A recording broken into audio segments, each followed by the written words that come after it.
Cette impression d'être un peu débordé, de vouloir tout reprendre en main. Et puis pouf, la motivation qui retombe. Ça arrive souvent, non? Ah oui, tout à fait. C'est un sentiment très commun. Et c'est justement là qu'interviennent nos sources aujourd'hui, des extraits du guide «Les 7 jours de l'organisation intentionnelle». D'accord.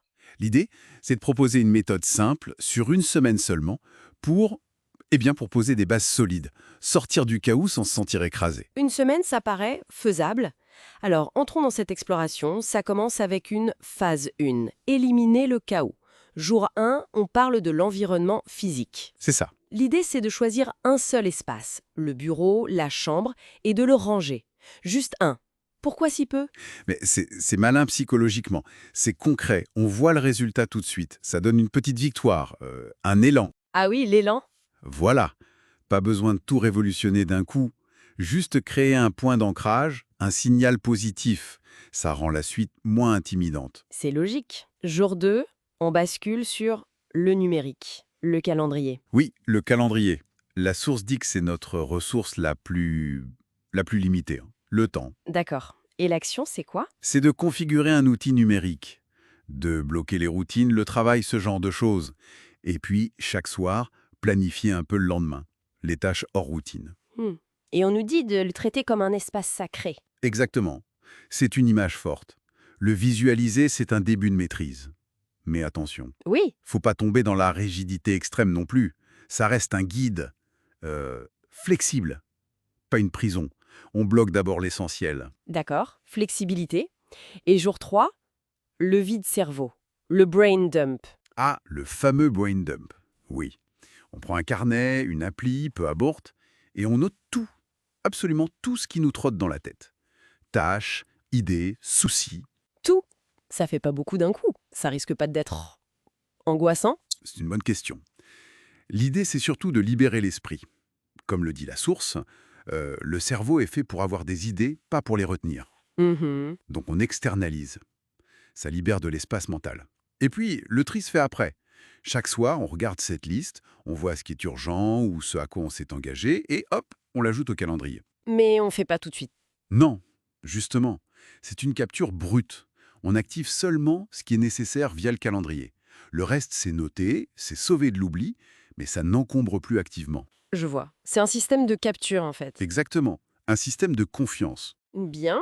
Une fois qu'on a un peu clarifié tout ça, physique, numérique, mental, on passe à la phase 2, trouver une direction. Jour 4, l'analyse d'énergie. C'est lié à l'essentialisme, c'est ça? Oui, tout à fait. L'essentialisme, cette idée de faire moins mais mieux, de se concentrer sur ce qui compte vraiment. D'accord. L'exercice ici, c'est de visualiser où va notre énergie, le temps, l'attention, avec un schéma simple, un cercle, moi, et des flèches vers les engagements. Et ça sert à quoi concrètement? C'est d'abord une prise de conscience. Où est-ce que j'investis mes ressources là, maintenant? C'est comme prendre une photo avant de décider quoi changer. D'accord. Jour 5, un autre outil, la roue de la vie. Ah oui, classique mais efficace. On évalue sa satisfaction de 1 à 10 sans utiliser le 7 apparemment dans différents domaines. Carrière, santé, famille. Et après, on décrit le 10-10 idéal pour soi. Ça semble très introspectif. Ça l'est. C'est un moment pour être vraiment honnête avec soi-même, sans se laisser influencer par l'extérieur. C'est quoi mon 10-10?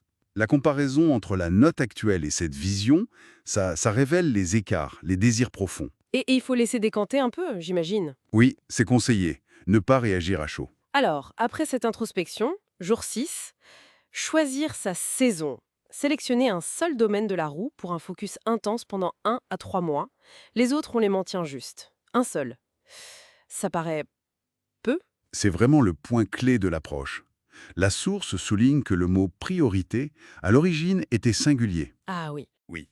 Tenter d'avancer sur tous les fronts en même temps, ça dilue l'énergie. En se concentrant sur un domaine, l'impact est souvent plus fort, plus rapide. Et ça peut même rejaillir positivement sur les autres domaines. Et on en profite pour nettoyer la liste du vide-cerveau, j'imagine, hein. Exactement. On enlève ce qui n'est pas pertinent pour la saison choisie. Et enfin, jour 7, on boucle la semaine, définir les actions concrètes. Voilà, on passe de l'intention au plan. Qu'est-ce que je fais pour maintenir les domaines non prioritaires? Par exemple, santé. 3 séances de sport par semaine, pas le sucre après 18 heures, Des actions de maintien. c'est ça. Et quelles actions spécifiques, quelles habitudes pour progresser dans le domaine prioritaire? Si c'est la carrière, peut-être contacter 2 personnes par semaine, lire un livre pro par mois. Et il faut l'écrire, hein. Oui, les sources insistent là-dessus. Écrire ce petit contrat avec soi-même, le dater, le signer, le rendre visible, ça renforce l'engagement. D'accord. Donc, en résumé, cette semaine, ce n'est pas une transformation magique instantanée. Non, pas du tout, c'est la pose des fondations, un cadre pour arrêter de trop penser, de tourner en rond et commencer à agir. Agir de manière plus ciblée, plus intentionnelle. C'est exactement l'objectif. Construire une base pour avancer plus sereinement vers ce qui est important pour soi. Très clair. Alors, pour laisser une dernière piste de réflexion, si on a esquissé ses fondations, si on a choisi sa saison, quelle pourrait être la toute première, toute petite action concrète à faire dès aujourd'hui pour vraiment lancer le mouvement?